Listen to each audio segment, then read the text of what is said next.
Hello, and welcome to Opera in Brief, the show that summarizes operas for your convenience and entertainment. Today we will be discussing Camille Saint-Saëns's 1877 opera Samson et Dalila, based on the biblical story of a pure and godly man done in by a woman's seductive wiles.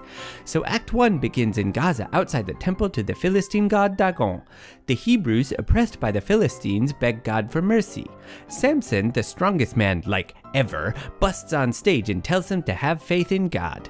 The Philistine governor comes in and he's all, "Your God sucks. Our God is way, way better." And Samson is all, "Yeah, right," and incites the Hebrews against him. The governor tries to stab Samson, who grabs the sword and stabs him instead. The Hebrews are all, "1, 2, 3, not it," and flee the scene. The high priest of Dagon comes on stage and he is real pissed. A messenger comes and says the Hebrews are destroying our crops, which makes him even more pissed. He swears he will use Delilah to get back at Samson.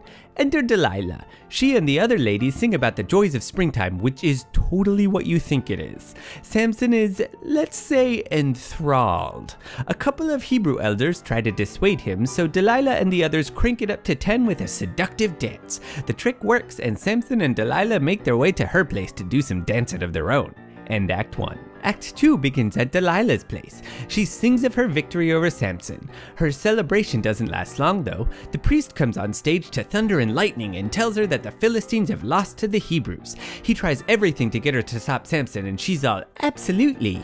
Now it's personal." Enter Samson. He's all, "I want you, but I don't want you." And she's like, "You want me?" And he's like, "True." And she says, "You don't really want me." And he's all, "I absolutely do." And she's like, "Prove it." And he's like, "My deepest, darkest secret is that God granted me inhuman strength through my hair, and if anyone cuts it, I'm done for. There's lightning. It's real dramatic." Anyway, chop chop goes the hair, in rush the Philistine soldiers, and Samson is totally done for. End Act 2. Act 3 opens in the dungeon where Samson is working the treadmill. Not that one, that one. Samson can hear the Hebrews yelling about how he abandoned them for a woman. He asks God for help. Cut to the temple of Dagon. The Philistines are praising their victory. There's a ballet because it's a French opera, don't ask questions. Samson, who has been blinded, is led in by a boy. The Philistines mock him and command him to kneel before Dagon. He says, "Lol, no, I'm strong again," and knocks down the 2 pillars, killing everyone in the temple. End of opera.